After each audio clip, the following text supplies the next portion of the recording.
Okay, today we're going to be going over the start level. So what you want to do, you want to go to the root folder Assets, 3D Game Kit, double click on Scenes, and then click on Start. That little box that's shaped like that, that means that's a scene. So go ahead and double click on that, and the scene will come open. And they did this really clever. I like how they did this. They have just the main objects in here. And I want to go over that real quick. So you see how they have some of the objects in here. And what these objects are, they're going to be called what you call clones. And what clones are is, if, like for instance, you want to create a path, but you want to make it programmable,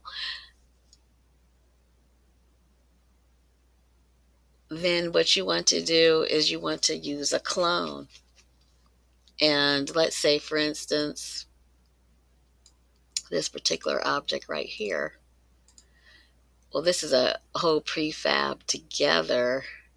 But let's say if you had, I wonder if they have any that are by themselves.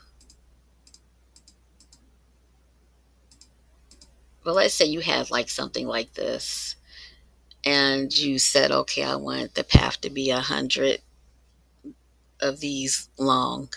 Then you can make 100 clones that long at different positions, and it won't take that much time for it to load.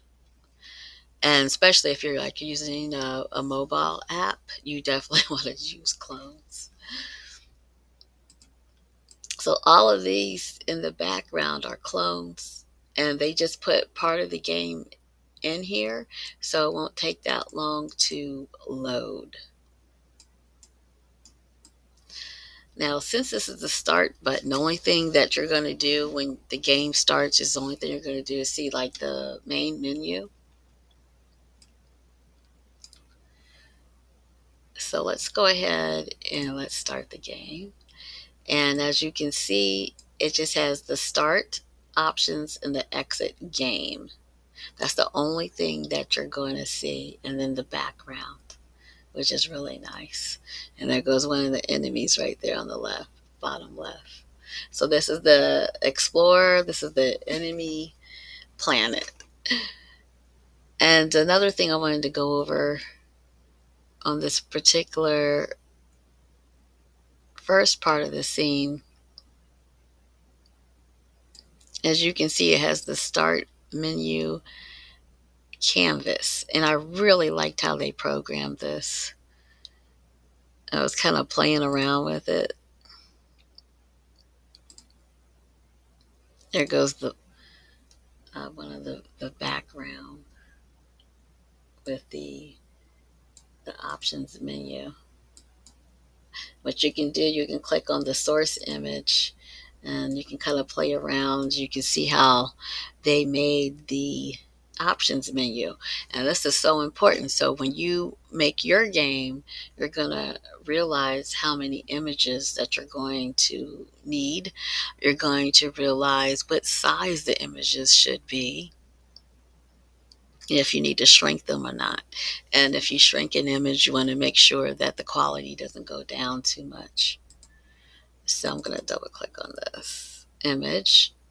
This is the game over. These are like sprites that they used. This is so cute. But this is a good example of how many logos and it looks like their images that they used is the it's called .tiff. So they use .tiff sprite images. I can tell that this person was a 2D artist just because of how they have it, the sprites. Now, this is really nice. Okay, so here you want to go back to the scene and you want to click on a button that says 2D. And once you click on the 2D button, you'll see the UI menu. You gotta take your mouse and the middle of your mouse, that scroll button, scroll back and you'll be able to see the menu. And voila, there it is. There's the start, the options, and the exit.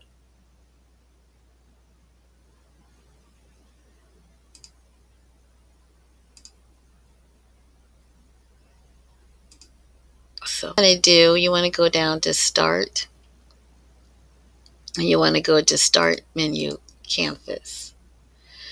And what you want to do on the upper right hand corner, you want to click on that start menu canvas and you want to check off.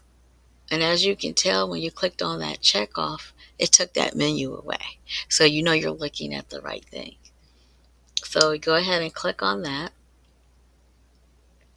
This is based off of a prefab UI canvas, which is, and we'll talk about prefabs later. That is very important. I really, really like this. Extremely. This was decent. So just to let you know, if you're a beginner, always remember in the back of your head, prefabs are my best friend. It will save you a lot of time. And also I want to say one more thing too. With prefabs, those are the ones that you're going to be uploading to the cloud for your game as well. So if you want to save the size on your game, you want to put your prefabs in the cloud. Now, here it says start menu canvas. You want to go down to, let's say, options button. And that's the options button there. And so they have the image of what it should look like. And I love how they did that.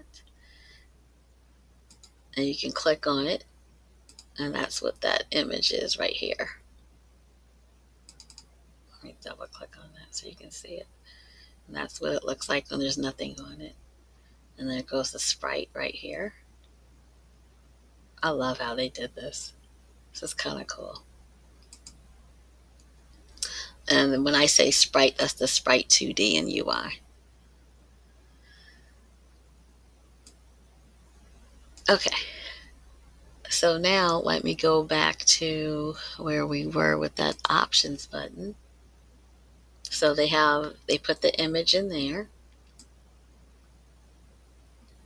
They put the animation on there. So if you pressed on it, it has the pressed action on there, which makes a trigger. So the press trigger, all that means is that you clicked on that button, and the mouse did an action of a mouse down. And then you just scroll down and it says on click. And it says here, I'm going to expand that out so you can really see what it does. It makes the menu background disappear, so the options canvas menu will show. And then it plays a little tune once you click on it.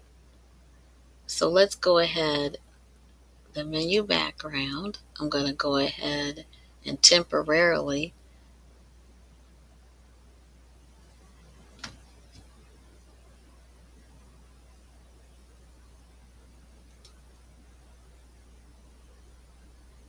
there we go, there goes the options. I want to make sure I remember what I'm doing here. So I'm trying to break it. Okay, this is the menu, and then I'm going to go to the options canvas, if I can see. Okay.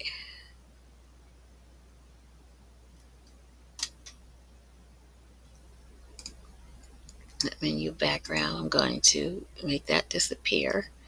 And then I'm going to go to the options canvas. I'm going to click on that. Okay.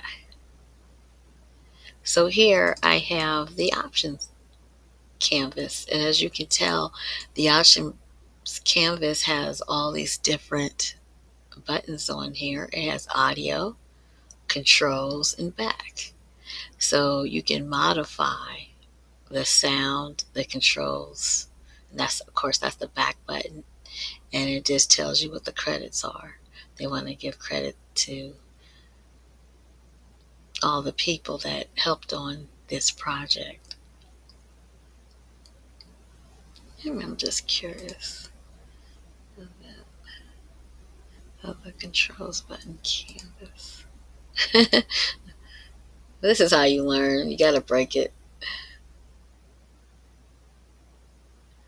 Okay, this is the control canvas right there. Let's see what that looks like. So I'm going to go ahead and, if I remember correctly, I believe it was this one that I did. Aha. Let's go to the control canvas, see what that looks like. Oh, wow. Okay, this is the control canvas. And it has move forward, move backward, audio left, right. And obviously, that's correct. Mouse look. So if you use the mouse and you click on the back, I like this. Let's see what the audio canvas looks like. Master volume, music. And I will tell you that using the master volume control, you will have to go through a tutorial in order to set that up. It's not intuitive. I'll say it that way. But once it's done, you're fine. And if you just wanted to use this as a template, that's fine too. But to set it up from scratch, it's a process. But this is all done for you. I love this. Okay. And let me go back to the menu. Okay. So then they have the exit button. Every single game has to have an exit button. This is why I this is priceless. Just because every single game has to have a start. Every single game has to have an option. Every single game has an exit. And sometimes when you make a game, there's some things that you're not sure how to do it or do it differently. This is an excellent starter. But I will caution you with a big red exclamation point. This is great, but in real life, if you're making a game, you're going to be using the cloud. So a lot of this stuff is going to be going up to the cloud, and you will be using addressables. So this is the only thing I didn't see that it had, that it wasn't on the cloud, and it doesn't have addressables. So if you're not making a huge game, then this is great. This is fine. This is gravy. But if you're going to make a really huge game and you want it to go really fast, you're going to be using the cloud. Okay, and let me click on the exit button. Oh, I love this. Okay. And it has the audio for menu over. There goes the start button. Okay, there it is. So once you click on this, it has start UI.quit. And now we're going to go over the start button. And that start button is really nice as well.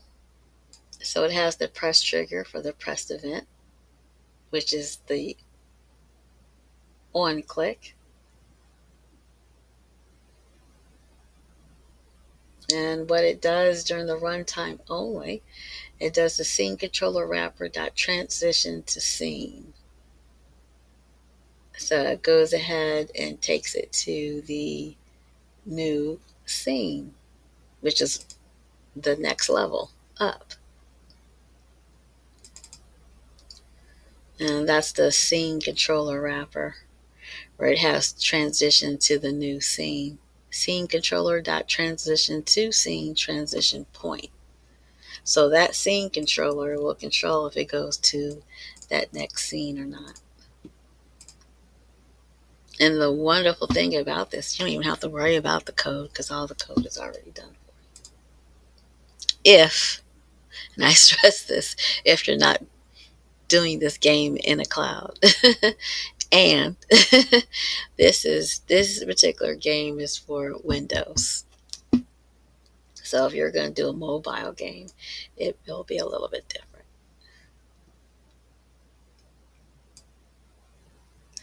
Okay. All right, so let's go ahead and let's just start this. So far, I got a 10 thumbs up right here for this game. Hit play.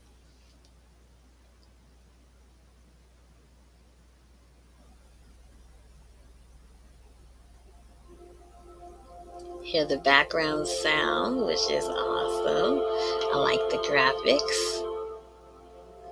And there he goes with his animation, the enemy.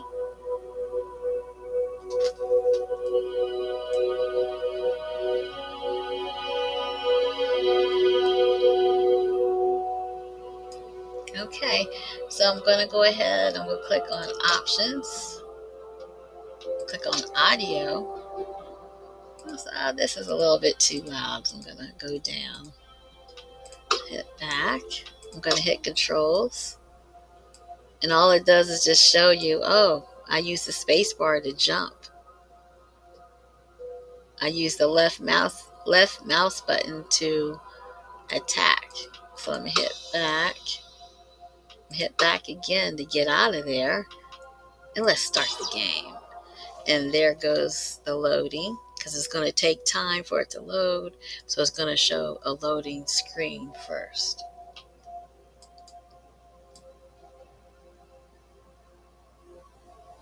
And there it has the scene controller wrapper.